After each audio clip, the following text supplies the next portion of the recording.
Muchas gracias a los presentes y a los que nos están mirando por streaming también. Corresponde ahora que entremos a revisar el contenido del informe de estabilidad financiera que dimos a conocer hoy día en la mañana en el Senado.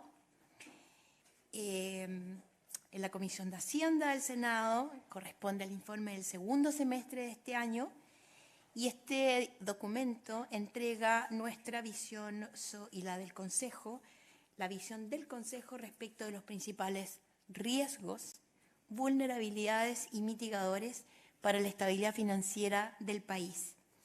Esta publicación se realiza 2 veces al año, en mayo y en el mes de noviembre, y es importante, destaco también, a diferencia del informe política monetaria, no es un informe de proyecciones, es un informe que pone el énfasis, como les señalaba, en los riesgos del sistema financiero y en cómo tiene capacidades para hacerse cargo de ellos en situaciones de estrés.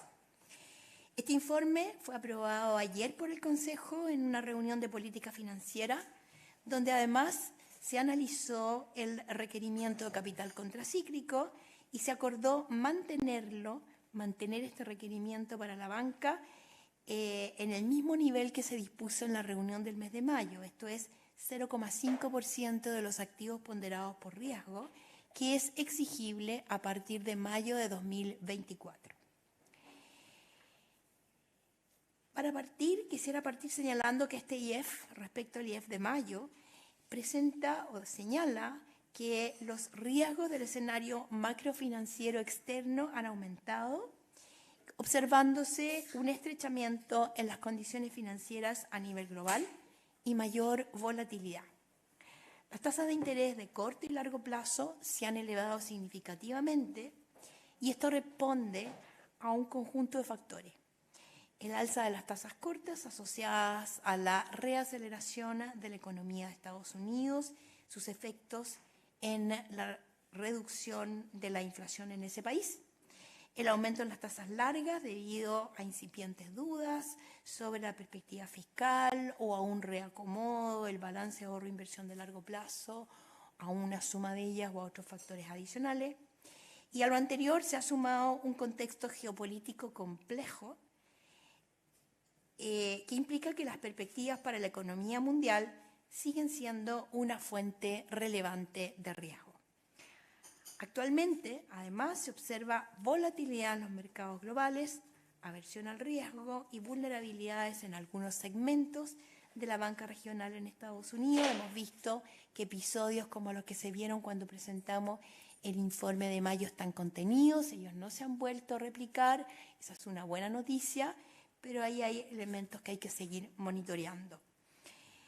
En el ámbito local, la acción de la política monetaria y fiscal han permitido avanzar en resolver los desequilibrios macroeconómicos de años previos, por lo que la economía chilena se encuentra en mejor pie para enfrentar shocks inesperados desde el sector externo. Se suma una caída en el endeudamiento de empresas, una normalización de los indicadores financieros de los usuarios de crédito. Sin embargo, hay heterogeneidad entre los distintos actores de la economía. En tanto, la actividad crediticia sigue débil, con una demanda por crédito que se percibe contenida, según reporta la encuesta de crédito bancario del tercer trimestre. En cuanto al costo de crédito, comenzó a caer en aquellos segmentos, en distintos segmentos de riesgo y en consumo para el promedio cliente, salvo aquellos clientes que no tienen historia crediticia conocida, lo cual indica que se está traspasando la tasa de política monetaria a los segmentos que están más relacionados en términos de plazo a la política monetaria. El informe destaca que un deterioro en las condiciones financieras externas representa entonces el principal riesgo para los usuarios y oferentes de créditos locales. Por otra parte, luego de años de tasa de interés baja, la búsqueda de rentabilidad y la evolución de los mercados financieros podrían haber incubado vulnerabilidades en algunos sectores, elementos que han sido destacados en informes en el extranjero y que son focos de estar atentos y mirar sus desarrollos. Se añaden riesgos de fragmentación financiera, de tensiones geopolíticas que siguen vigentes y que se han intensificado en lo más reciente. Esto podría afectar el apetito por riesgo global con ello los flujos de inversión hacia las economías emergentes. Los ejercicios de tensión bancarios dan cuenta que la banca local se mantiene resiliente. No obstante, al igual que el resto de los agentes de la economía, es importante que siga preparándose para los desafíos que se avecinan. Nos referimos al vencimiento de las políticas de apoyo establecidas durante la pandemia, el aumento de riesgo crédito y la convergencia a Basilea III. Sobre la agenda de política financiera, entre los desarrollos de política financiera local, destaca la aprobación de la ley que fortalece la resiliencia del sistema financiero y sus infraestructuras y, por cierto, la implementación de la ley FinTech. Respecto a la agenda de regulación del banco, se abrieron procesos de consulta pública avanzando en el desarrollo de nuevas iniciativas anunciadas en el informe anterior. Nuevas herramientas para la gestión de liquidez de los bancos al habilitar esquemas de securitización retenida para ampliar la disponibilidad de colaterales elegibles en operaciones con el Banco Central. Incorporar resguardos apropiados para permitir el funcionamiento de nuevos modelos de negocios en el mercado de tarjetas de pago y también mejorar la gestión de información en la etapa ya final del proceso de modernización cambiaria. Al finalizar, quisiera mencionarles que el informe también contiene 4 recuadros. Uno de ellos se refiere a las tensiones en el mercado inmobiliario de China. Resume la situación de dicho mercado, las posibles implicancias que un empeoramiento de la misma podría tener en el resto del mundo.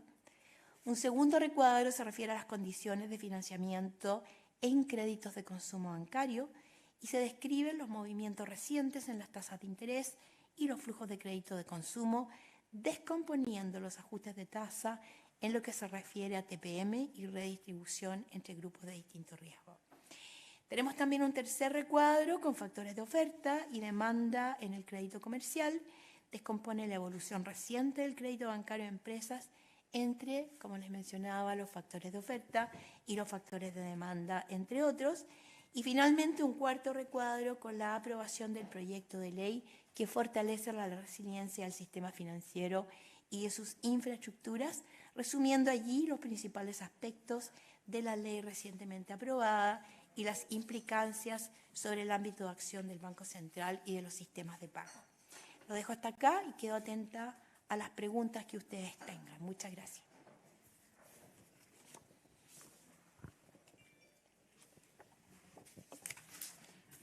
Hola, presidenta. Mariana Marusich, de Pulso. Quería preguntarle por el recuadro en crédito de consumo, donde hablan de que en el flujo ha cambiado, se ha visto un cambio en la composición en los últimos años, aumentando también el flujo, la exposición, digamos, a sectores de mayor riesgo. ¿Eso a qué se debe? Y también saber si me puede profundizar respecto de la situación de los no bancarios. A través del tiempo lo que hemos visto es un cambio en la composición de los créditos de consumo. Tuvimos una etapa en que aumentaban mucho los créditos de consumo en todo lo que tiene que ver con tarjetas, todo lo que tiene que ver con créditos rotativos. Eso se han ido ajustando en el último tiempo y eso es un factor positivo para la renovación de créditos, están menos expuestos a tasas altas. En el último tiempo, entonces, esos créditos han ido bajando y se han ido centrando en créditos de cuota, lo que ha permitido mejorar la posición de los hogares para enfrentar riesgo y para enfrentar su carga financiera. No sé si quieres complementar, Rosario. Sí, gracias. El recuadro lo que hace es, así como en el IPOM hicimos un seguimiento de cómo el inicio de ciclo de baja de tasas se estaba traspasando a las tasas de colocaciones comerciales y digamos un inicio de eso. En este informe quisimos hacer un trabajo de mirar cómo se estaba viendo desde la perspectiva de los créditos de consumo. Y eso es lo que se trabaja en ese recuadro. Aprovechamos los microdatos que tiene el banco para ver quiénes son los deudores que están pudiendo acceder a qué tasa. Y si ven con detalle ese recuadro, habla de deudores con o sin historial, y eso lo que nos permite ver es qué deudores tienen en su historial algún comportamiento de impago previo. Ahora, este ejercicio se hace a nivel de banca. Sabemos que tenemos todavía una brecha en Chile de acceso a información que permita visualizar el endeudamiento completo de un deudor con otros oferentes de crédito no bancario, ¿cierto? Pero lo que nos permite mostrar eso es que aquellos deudores que tienen un historial crediticio, por lo tanto, su historia de comportamiento de pago previo está disponible, logran acceder a mejores condiciones.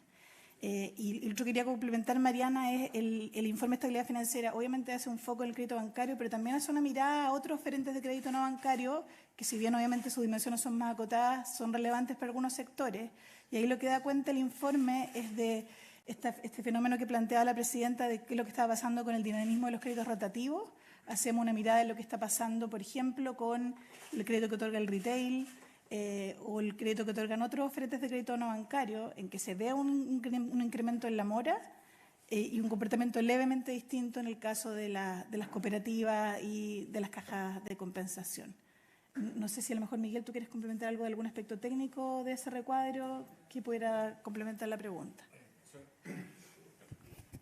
Sí, quería comentar algo brevemente de cómo se habían construido las historias de crédito. Nosotros con los datos que tenemos acceso en el banco, bien detallado a nivel de personas, podemos construir la historia de impagos, cuántas veces las personas han caído en impago, y eso es lo que está construido en una clasificación nuestra. Eso quería aclarar, no estamos usando ninguna fuente externa, sino solamente observando la cantidad de veces que las personas han caído en impago. Los calificamos como deudores de mayor riesgo bajo, medio o alto. Esa es básicamente la manera en cómo se está construido. Bien importante, sí, para resaltar, para sacar como un bottom line de ese recuadro, me parece que lo que mencionaba Rosario es bien relevante. Nosotros en el informe de política monetaria habíamos analizado el traspaso de tasa en el crédito comercial por distintos tramos de riesgo y se observaba como para todos los niveles de riesgo se empezaba a traspasar la rebaja de tasa de política monetaria a que se hace para el consumo. Pasa lo mismo con todas las categorías, salvo con aquellos consumidores, como mencionaba Rosario, que no tienen historial. Y por lo tanto destaca la importancia que tiene el que se pueda acceder a historial de crédito, porque aquellos consumidores que tienen buen historial pueden acceder a mejores condiciones de crédito. De ahí que aquellos esfuerzos por tener historial y tener información de deuda consolidada es bien valiosa.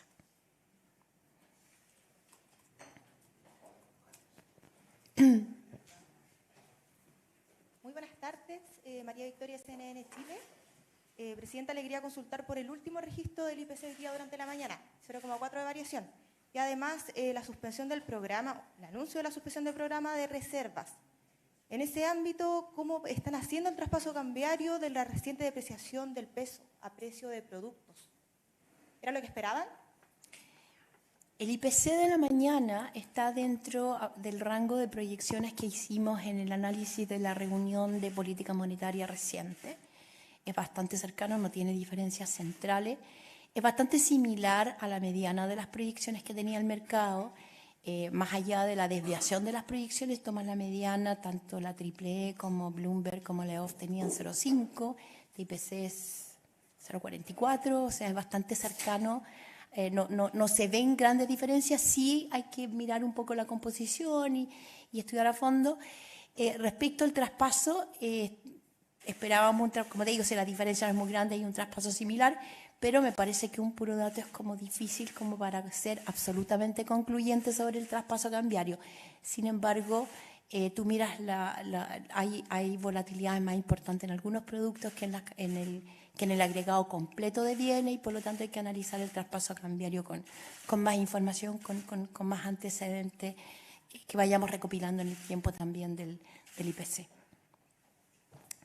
Tu otra pregunta tenía relación con la suspensión de los programas. En la última reunión de política monetaria, respecto al informe, al informe de septiembre, lo que observamos son dos cosas. Por una parte, la evolución de la macroeconomía era bastante en línea. Cuando uno mira actividad, cuando uno mira demanda, cuando uno mira inflación, no se veían grandes cambios mirando la evolución de nuestra economía, pero se habían dado una serie de elementos desde estos mismos elementos que estamos enfatizando en el IEF, desde los mercados externos. Estábamos observando cómo la diferencial de tasas, cómo la evolución del precio del cobre, cómo la apreciación del dólar, cómo la volatilidad de los mercados externos estaba también incorporándose en los mercados locales, como uno lo miraba esto en una depreciación de nuestra moneda, una depreciación que estaba siendo importante en términos incluso multilaterales. Y entonces se estaba dando una situación en que nosotros estimamos que podrían haber algunas señales, unas lecturas, un efecto señal en el mercado cambiario que era mejor despejar para seguir con la evolución con la economía, limpiar esa información dentro de la economía. Esa fue la razón más bien preventiva, eso es lo que está detrás de la decisión, y por eso lo que se hizo fue suspender esta política en un momento en que se había acumulado aproximadamente 2/3 de lo que se había usado ya en la intervención cambiaria previa. Alcanzamos a reponer una parte, a mejorar considerablemente la posición financiera, en circunstancias en que además el Banco Central cuenta con el respaldo de líneas, por lo tanto por ese lado no había riesgo. Se optó por ser preventivo y por despejar el riesgo de señales en un mercado que estaba recibiendo volatilidades de los mercados externos también. Esa volatilidad externa se estaba incorporando. Hola, buenas tardes. El respaldo de la línea es la línea del Fondo Monetario, ¿no? La FCL del Fondo Monetario por 18.500 millones de dólares. Perfecto. Aprovechando la pregunta, después voy a volver al tema del IEF. Presidenta, también de la reunión, un poco lo que ha señalado, también en el mercado ha llamado mucho la atención de que el Consejo no enviara una señal respecto de qué es lo que va a hacer en materia de política monetaria. Es decir, básicamente el mercado comenzó a especular de qué es lo que había detrás de esa rebaja en la velocidad de la baja de la tasa de interés, y básicamente apuntó a que estaban preocupados por el tipo de cambio. Ese era como el... Gracias por la pregunta. El Banco Central toma las decisiones de política monetaria con la tasa de política monetaria. No hay que combinar las dos cosas. Obviamente, observa lo que está pasando en el mercado y recoge información que hay detrás de la evolución del tipo de cambio como parte del escenario macroeconómico. Cuando el tipo de cambio se mueve es porque hay variables detrás de ello que están incidiendo en esos movimientos, y esas variables forman parte del análisis macroeconómico general y hay que leerla, pero las decisiones de política monetaria las tomamos con la tasa. Ahora, ¿qué es lo que estamos viendo o qué es lo que se consideró y qué es lo que venía en informes previos? Nosotros ya en informes previos estábamos destacando que en el corto plazo la tasa de política monetaria tenía que continuar bajando. Todos los escenarios indicaban una trayectoria a la baja de la tasa de política monetaria.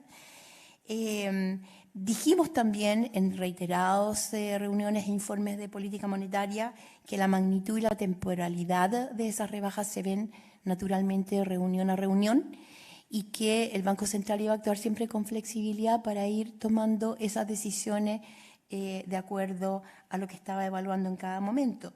Y en el informe se dice que lo que está observando en términos del comportamiento de la actividad, comportamiento de la demanda, evolución de la inflación, está más o menos acorde, y por una razón de precaución lo que está haciendo en esa reunión es reducir en esa reunión la velocidad, y que va a seguir en adelante actuando con flexibilidad, actuando reunión a reunión, definiendo la magnitud y temporalidad con que la tasa de política monetaria debiera seguir bajando.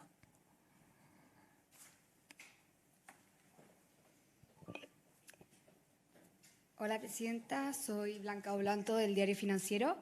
Bueno, tengo varias preguntas, pero en la página 6 del IEF dice, por otro lado, luego de años de tasas de interés en niveles bajos, la búsqueda de rentabilidad y la evolución de los mercados financieros podrían haber incubado vulnerabilidades en algunos sectores. Destacan los riesgos de reversión, particularmente en los precios de los activos riesgosos que se mantienen elevados. ¿A qué se refiere con esos riesgos de reversión y cuál es el peligro del alza en los precios de activos riesgosos? Por otro lado, otra pregunta es, ¿qué tan compleja es la situación de la industria inmobiliaria en materia de riesgos para la estabilidad financiera del país y de su economía de perdurar las actuales condiciones en las que se está operando? Muchas gracias. Gracias por tu pregunta. Lo que se refiere a la primera parte de la búsqueda de rentabilidad, se refiere a que la economía durante muchos años, la economía a nivel global durante muchos años, estuvo a la vista, trabajó, evolucionó con tasas de interés bastante bajas.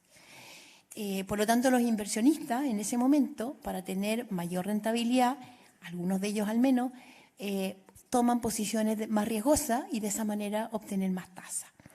Después de la pandemia, después de una serie de un ciclo bien complejo a nivel global, muchos agentes además tomaron deuda, hay deuda corporativa, varios países tienen mayor endeudamiento. Ese conjunto de elementos no podemos desconocer que puede estar generando focos de vulnerabilidad en algunas partes, sobre todo si tú estás hoy día en un cambio con un aumento en el nivel de tasas largas bien importante, un escenario inflacionario en los países desarrollados que te está indicando que las condiciones financieras y la política monetaria va a seguir restrictiva por un periodo largo, volatilidad en los mercados. Ese escenario indica que pueden haber elementos, focos de vulnerabilidad y que hay que estar muy atento a cómo evoluciona. Ese es respecto a tu primera pregunta. En ese mismo contexto, hay activos riesgosos que podrían perder de valor en la medida que evoluciona, que tenemos esta volatilidad, esta evolución en los precios, en las tasas que van cambiando los precios de los activos, y eso significa este riesgo de reversión, que caigan esos precios. Y eso sin duda tiene un efecto en las carteras. En la medida que tú en las carteras vas perdiendo valor de algunos activos, eso tiene un impacto en los balances y ese es otro foco de vulnerabilidad que hay que estar monitoreando. Ese foco está puesto principalmente en los mercados internacionales y en ese contexto que está considerado en el informe. Y respecto al sector inmobiliario, el informe de estabilidad financiera incorpora al sector inmobiliario siempre en todos los documentos, en todos los informes, como uno de los sectores en que se le hace una mirada particular, una mirada en especial. El sector inmobiliario lo miramos en especial porque es un sector relevante. El sector inmobiliario junto con el de la construcción tiene una relevancia importante dentro del sector del sistema de la economía, pero además tiene interconexiones con el resto de la economía y por lo tanto, dadas esas interconexiones, consideramos pertinente revisarlo todas las veces. Lo que estamos diciendo en este informe es que el nivel de riesgo del sistema inmobiliario es similar al del informe anterior, pero ciertamente mantiene las interconexiones y seguimos atentos a mirar cómo va evolucionando. ¿Si quieren complementar? Como dice el presidente, entonces el sector inmobiliario es un sector que siempre se sigue en el informe de estabilidad financiera y lo que hemos ido documentando en los últimos 2 años desde la pandemia es como ha sido un sector que obviamente ha visto un menor dinamismo, ¿cierto? Ha tenido alzas de costo, ha tenido menos dinamismo en venta y también entonces está expuesto también a costos de financiamiento más altos. Entonces lo que seguimos documentando en este informe es cómo esto se sigue avanzando y la evaluación general que decimos es que la visión que tenemos del sector inmobiliario de construcción no es distinta del anterior, no vemos un deterioro mayor, pero lo seguimos monitoreando. Lo que sí vemos son las empresas constructoras más chicas, que le está costando más recuperar su margen y entonces eso después se ve en la dinámica que tiene en impagos. Pero es bien relevante como vamos mostrando que la dinámica, por ejemplo, de ajuste de los precios de venta va acorde al ciclo. Y es bien importante también entender que el sector inmobiliario, lo que tiene que ver con las exposiciones de la banca, es un sector que está sujeto a bastante regulación, ¿cierto? Hay regulaciones prudenciales de la relación entre el préstamo y la garantía, hay regulaciones de provisiones, hay regulación sobre la valorización de esos inmuebles cuando pueden servir como colateral. O sea, hay varios resguardos que apuntan a una gestión de riesgo bastante prudente, diría yo. Y lo que mostramos en este informe entonces es cómo se ve esa exposición en la banca, damos cuenta de la exposición que tienen las compañías de seguros también en este sector siempre hay que recordar que el informe de estabilidad financiera es un informe de riesgo, ¿cierto? Y entonces planteamos los riesgos como plantea la presidenta en relación a su interconexión de vuelta al sector financiero o esta conexión que puede tener más bien con el sector real. Hola, Presidenta. Buenas tardes. El informe dice que la economía chilena está en mucho mejor posición ahora para enfrentar los shocks externos en comparación con hace unos trimestres. Mirando hacia adelante, me gustaría saber, desde el punto de vista del Banco Central, cuáles aspectos de la economía o áreas de enfoque que tienen que ser mejoradas todavía más para fortalecer más la economía chilena en conjunto frente a riesgos externos. Y otra pregunta específicamente, ¿existe la intención o la posibilidad de retomar el programa de acumulación de reservas en algún momento adelante? Por favor. Gracias, Matthew. Cuando decimos que la economía chilena está en mejor posición, el mensaje es unos meses atrás teníamos una economía con un desbalance muy significativo, una economía con niveles de consumo que estaban muy por sobre lo que eran sostenibles, una inflación que llegó al 14%, un déficit de cuenta corriente que alcanzó el 10%, y cuando una economía está en esa posición y enfrenta un choque externo es muy difícil enfrentarlo. Hoy día lo que tenemos es una economía que ha avanzado significativamente en mejorar esas condiciones.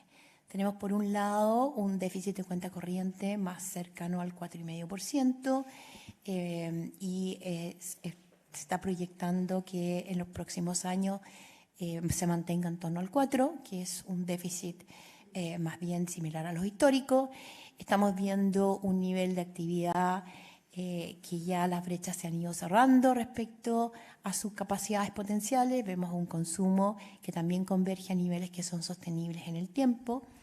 Y vemos una inflación que ha ido descendiendo. Todavía queda una tarea pendiente en términos de inflación.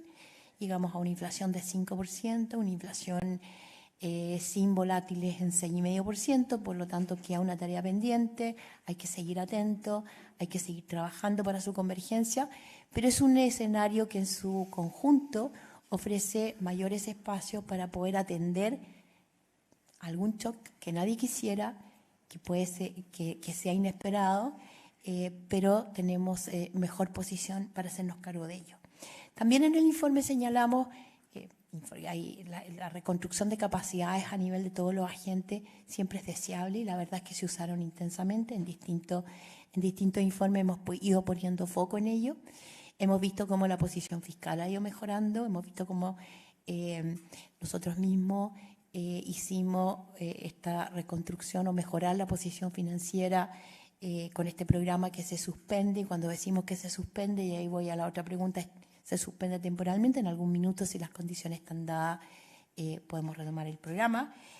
Vemos también mercados financieros que todavía necesitan profundidad, fueron más profundos, están en proceso, todavía tenemos mercados financieros con menor profundidad a la deseada. Mercados financieros profundos son mucho más eficientes para enfrentar y mitigar también choques externos, son más capaces de enfrentar estos choques externos introduciendo menos volatilidad a la economía.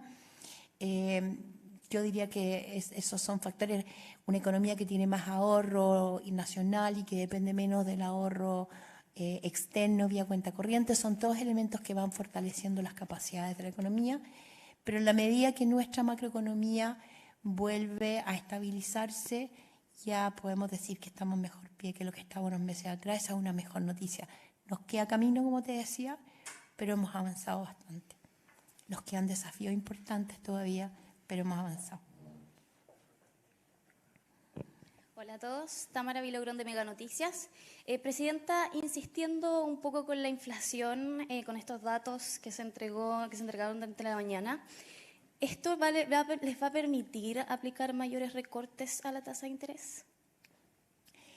Como hemos señalado distintos informes y te mencionaban hace un rato en una de las preguntas, nosotros hemos señalizado que de aquí en adelante la tasa de interés debe continuar reduciéndose. Ahora la magnitud, la temporalidad de esos recortes lo vamos a ir mirando, pero nuestro informe de diciembre va a tener una completa evaluación de lo que han sido los acontecimientos más recientes. Dijimos que las noticias más recientes tienen un impacto hacia arriba en la inflación en el corto plazo, pero también dijimos que esos mismos shocks en el mediano plazo tienen efectos contrarios y por lo tanto una buena evaluación de todos los factores que hemos estado observando recientemente, una buena evaluación de qué es lo que hay detrás del aumento de las tasas externas y cómo ello tiene un efecto a mediano plazo en la economía local, etcétera, lo vamos a tener en el próximo informe. Sí está claro que la evolución de las tasas hacia adelante en distintos escenarios de sensibilidad van a la baja y vamos a ir evaluándolo en cada reunión según cómo estos elementos siguen evolucionando. Hola, Presidenta. Catalina Muñoz Capes, de Economía y Negocios del Mercurio. Quería preguntarle por la situación de las tasas largas y en específico, cuáles son los impactos del alza sobre la economía que están monitoreando y cuáles son los mayores riesgos que ven. Las tasas largas son importantes, financian proyectos de inversión de largo plazo, proyectos de infraestructura. Las tasas hipotecarias están directamente relacionadas con las tasas largas, de manera que esto significa un aumento del costo de financiamiento. Un aumento del costo de financiamiento dificulta el despegue de la inversión. Entonces, las tasas largas tienen incidencia importante en la economía y esos son uno de los canales que hay que mirar cómo en el mediano plazo ese impacto, la magnitud de ese efecto en el mediano plazo de nuestra economía es parte de lo que vamos a tener en el informe. Esa es la importancia de las tasas largas. Presidenta, de nuevo. Ahora sí el IEF. En cierto aspecto, el informe de política financiera advierte y dice la delicada situación financiera de las ISAPRES se ha prolongado. Es decir, claramente el Banco Central se está metiendo en un tema que está, en este momento está en auge, que tiene que ver con el cumplimiento del fallo de la Corte Suprema y la deuda que tiene que pagar la ISAPRES a sus usuarios. En este aspecto, ¿cuál es el mayor riesgo que existe para el sistema financiero desde el punto de vista de que finalmente las ISAPRES no puedan pagar la deuda que tiene y su prolongación al resto del sistema, como por ejemplo las clínicas y todos los prestadores? Al igual que en los informes de estabilidad financiera anteriores, mencionamos como parte de la evaluación del sistema financiero en general y mencionamos una frase que es prácticamente la misma informe en la medida que tenemos este tema vigente. La situación de las ISAPRES han acumulado un nivel de deuda que es relevante y desde ese punto de vista decimos que ellas presentan este desafío. Tienen alguna interconexión con algunos sistemas, dentro del sistema financiero, pero también decimos que desde el punto de vista sistémico no se ve no hay un riesgo para el sistémico detrás de ello. Y más que eso no nos pronunciamos, el resto son elementos son decisiones que toman otros actores. Solamente desde el punto de vista particular del crédito vemos que no es un efecto sistémico, pero es una deuda que está ahí pendiente, hay un elemento ahí pendiente de vulnerabilidad en un sector particular. De hecho, uno de los aspectos que señalan de que la banca está bien provisionada, de que está mucho más fuerte que los trimestres anteriores, pero en este aspecto las ISAPRES uno de los mayores riesgos que enfrenta la banca en materia principalmente de crisis que pueda haber en ese sistema. Nosotros cuando hacemos el test de estrés de la banca y cuando mostramos los impactos más relevantes de deuda en riesgo, mencionamos los sectores de comercio, construcción, inmobiliario e industria. Esos son los sectores que tienen mayor impacto en la deuda en riesgo del sistema.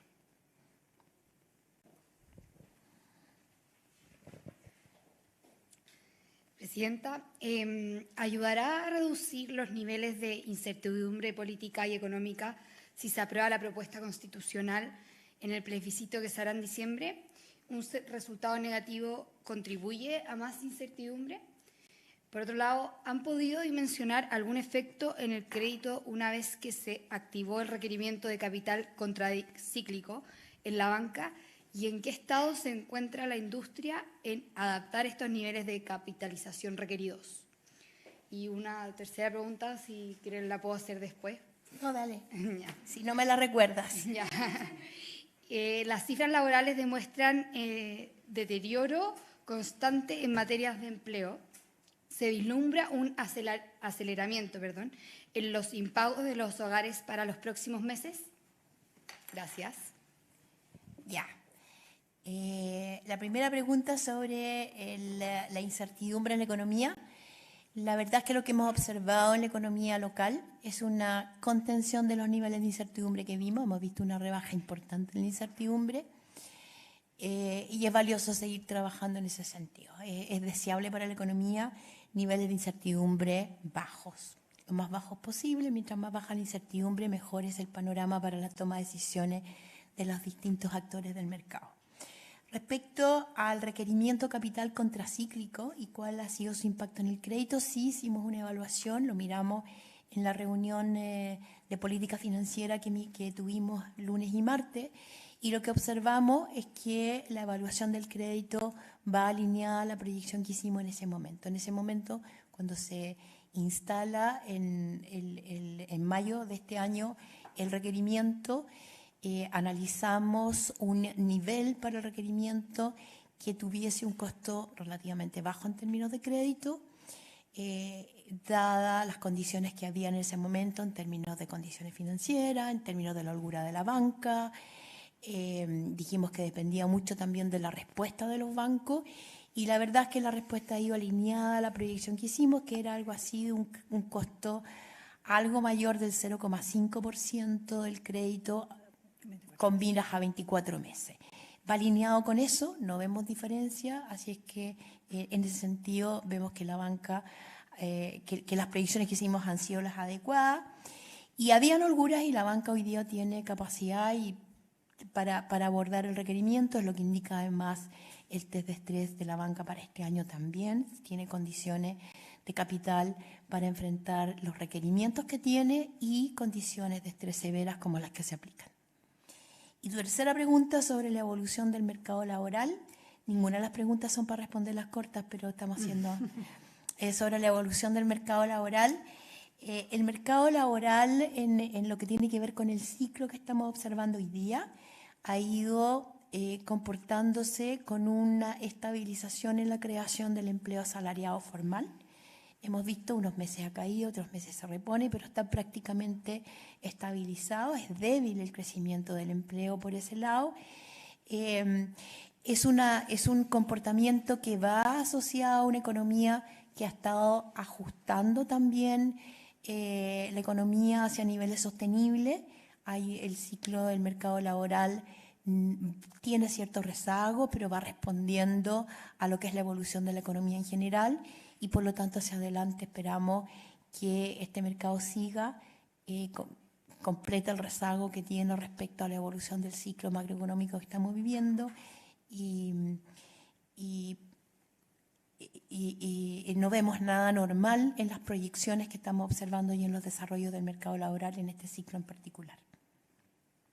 Sobre el impago de los hogares, que era como la cuarta pregunta metida en la tercera, lo que vimos en la evolución de un test de estrés aplicado a los hogares es que el impacto más, si uno aplica distintos test de estrés y los compara con los test de estrés que se le aplicaban, o el efecto de los test de estrés que se aplicaba en ejercicios anteriores, el resultado es bastante similar en términos agregados, en términos de efectos que tienen en términos de impago. ¿Y cuál es el shock más importante? El shock más importante sería un retroceso significativo en términos de desempleo, en términos de actividad y desempleo, lo que es similar a ejercicios anteriores también. En particular, en este caso está menos sensible a tasa, podría decir, porque ha ido disminuyendo la disminución del crédito rotativo. Tal vez agregar que el impago de los hogares en las últimas cifras, hay un gráfico que mostré en la mañana, no sé si lo podemos ver ahí, pero está en el IEF, que indica que en el caso de los hogares el impago se ha ido estabilizando. Presidenta, de algunos medios nos mandaron preguntas vía mail. Andrés Huerta de ADN y Vanessa Gajardo de Radio Bio Bio.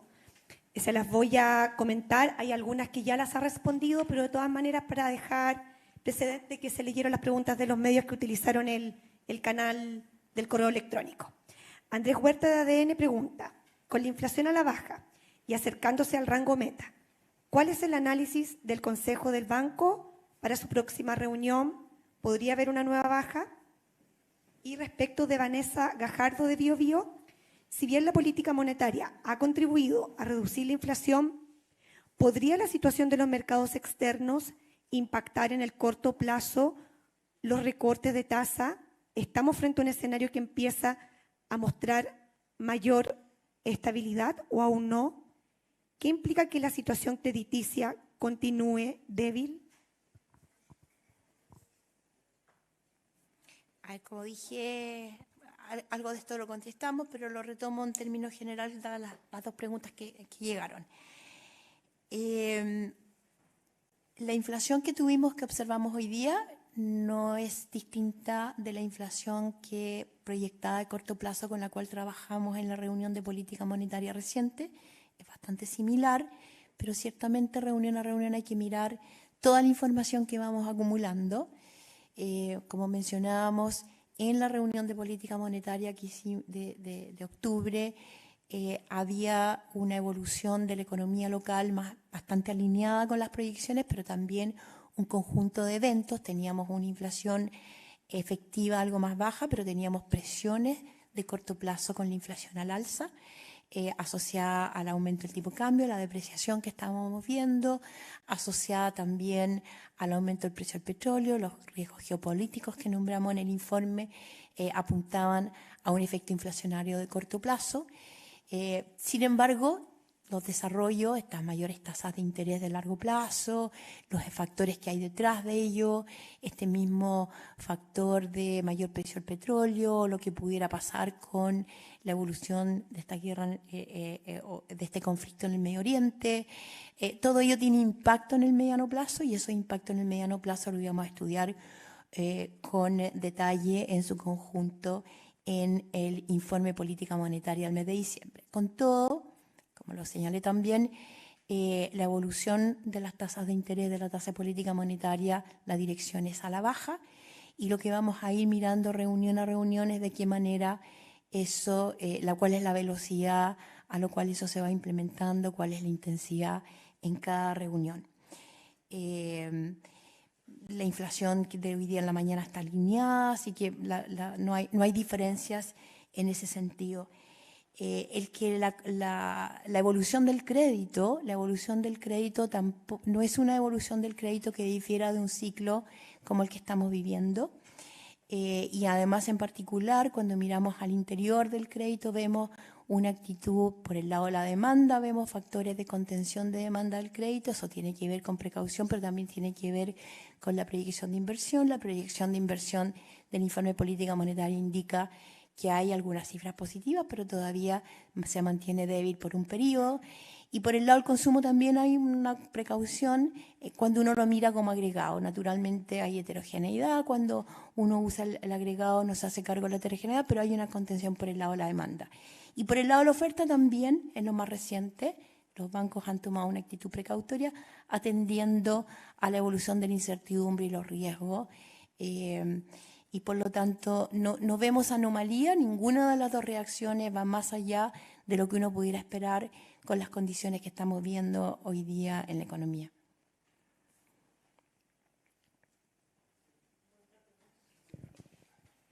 No, yo tengo varias preguntas del IEF propiamente tal en cierto aspecto.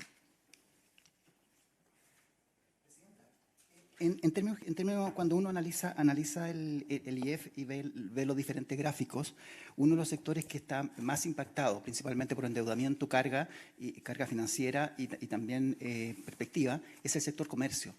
Entonces, de esa perspectiva, ¿qué está pasando ahí? ¿Qué creo que debería pasar en materia por el sector? Es decir, uno revisa y tienen la mayor carga, la mayor deuda por riesgo. Cuota impaga. Tiene endeudamiento y carga financiera más alta de todos los sectores. Entonces, y además, si eso lo juntamos a lo que fueron las informes de perspectivas de ayer y la encuesta de precios de antes de ayer, es decir, claramente es uno de los sectores que está más desvalido y en definitiva tiene un problema de lo que viene hacia adelante. Esa es una. Otra. El informe también hace ver de que en materia de crédito hipotecario, la carga financiera de los sectores de mayor ingreso ha aumentado de manera importante. Y a la vez también, en ese mismo resumen, señalan de que el deterioro del mercado laboral es el principal riesgo de la capacidad de pago de los hogares. En este aspecto, si juntamos el aumento de la carga financiera de sectores que dependen mucho más de su trabajo, ¿cuál es el riesgo que se tiene en este aspecto respecto a que aumente esto? Otra. También hay algunos gráficos con el tema de los impagos del FOGAPE. Es decir, el FOGAPE no se ha pagado. Así un poco lo que revela. Y en ese mismo gráfico aparece la reprogramación que han hecho los usuarios del FOGAPE, que también ha ido subiendo fuertemente. Distinta situación a aquellos pequeños empresarios que no tienen este programa y que básicamente han mantenido el pago de todo lo que son sus acreencias en el sistema financiero. ¿Qué está pasando ahí y en definitiva cómo se da? Y también en materia de endeudamiento, quisiera que me comentara si ayuda en algo la medida que anunció ayer el Ministerio de Hacienda de repactar créditos para la clase media de un nivel de hasta también $1,5 millón de pesos, ¿ya? Y en materia inmobiliaria, para terminar, me llamó también la atención el gráfico del stock de vivienda y me gustaría que me explicaran un poquito, porque estamos en niveles récord de stock de viviendas en este momento, con un sector inmobiliario que no está vendiendo. Y además también hay un aumento, cosa que no se había dado antes, en el arriendo de bodegas. Es decir, ya no estamos el nivel de bodegas ya empezaron a aumentar. ¿Qué significa eso? Es decir, que las empresas ya no están en bodegaje y también las oficinas empezaron a caer. Es decir, detrás de eso está la vuelta de la gente a su retorno al trabajo y el término del trabajo a distancia. Unas poquitas.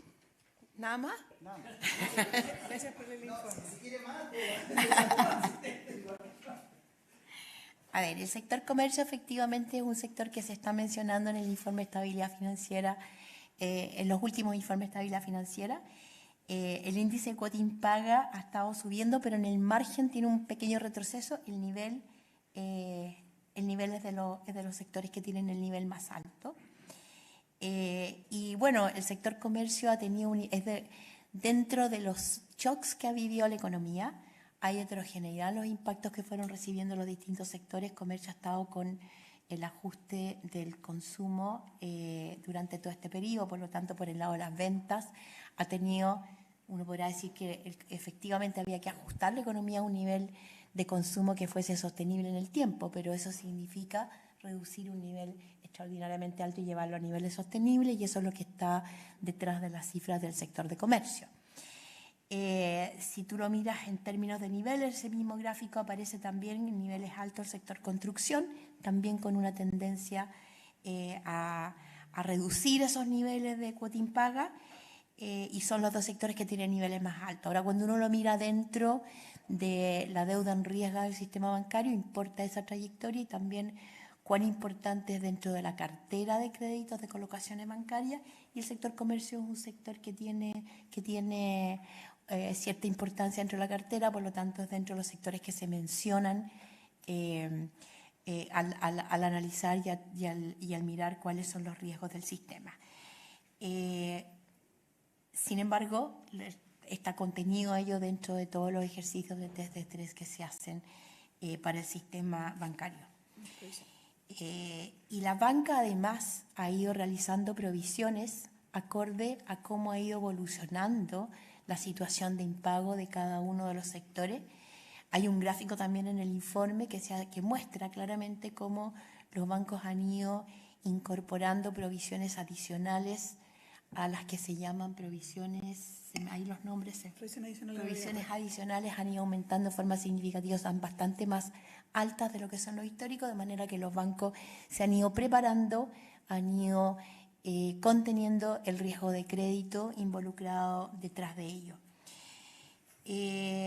Sobre los hogares, hay un gráfico que hace la diferencia en términos de la composición de la deuda de los hogares. Y cuando uno mira entre el quintil 1 y el quintil 4, la composición de la deuda es mucho mayor en términos de la deuda de consumo que de la hipotecaria, y se da lo contrario en el quintil 5. Entonces, desde ese punto de vista, cuando tú analizas cuáles son los riesgos, para la deuda hipotecaria, que es la que más le afecta al quintil 5, el riesgo o el shock más importante cuando tú aplicas un test de estrés severo dice relación con la inflación, y cuando tú le aplicas este test de estrés dice más relación con las tasas para efecto de los quintiles 1 al 4 y el impacto en desempleo que le afecta a los ingresos con los cuales tienen que enfrentar su carga financiera. Cuando me preguntas ahora sobre la descomposición de los impagos y cómo destaca ahí dos sectores cuando lo miramos, destacan los créditos FOGAPE y destacan los reprogramados, también son, en los reprogramados no están los créditos FOGAPE, los reprogramados son todos reprogramados que no recibieron créditos FOGAPE, pero también son reprogramados en el momento de la pandemia. Pudiera ser ese un ciclo natural en la medida que la economía sufre un shock muy grande. Ese shock muy grande recibe un conjunto de ayuda en el momento más conflictivo, pero sin duda cómo es la evolución y después, en la medida que se va dando, que se va recuperando la economía o que se van realizando los ajustes después de un ciclo de esa naturaleza, hay comportamiento heterogéneo, como le va a algunos de esos actores, y yo creo que eso es lo que hay detrás de la evolución de esos créditos. Hay algunos que han podido reponerse, hay otros que les ha costado bastante más, y puede haber algunos que definitivamente venían con problemas de antes, en fin, pero ahí está la mayor vulnerabilidad cuando lo miramos por sectores, precisamente en los FOGAPE y aquellos que reprogramaron deuda precisamente en el periodo de la pandemia. Cuando miramos endeudamiento, crédito clase media del gobierno, bueno, el sobreendeudamiento ha sido siempre un tema que miramos atentamente y el sobreendeudamiento genera vulnerabilidad, fragilidad en los hogares, particularmente cuando son hogares de bajos ingresos.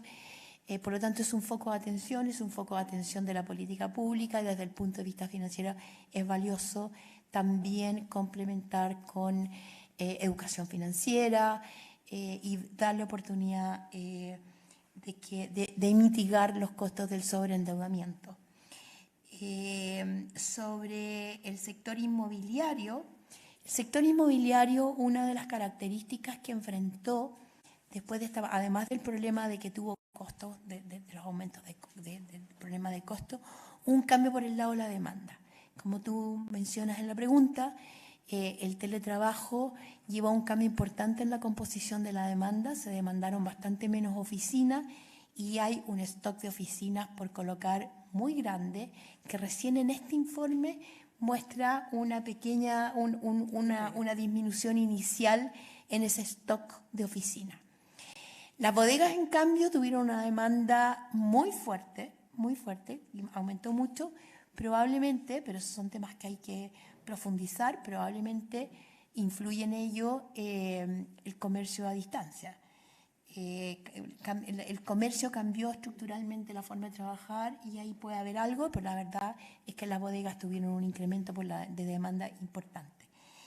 Y si detrás de eso hay un cambio o no, yo no tengo claro que ahí haya un cambio necesariamente en el comportamiento del teletrabajo, no tengo evidencia para decirlo, pero en algún momento tiene de a poco que irse ajustando, tiene de a poco que irse disminuyendo ese stock de oficina, ya sea porque se venden o ya sea porque se les da algún uso diferente.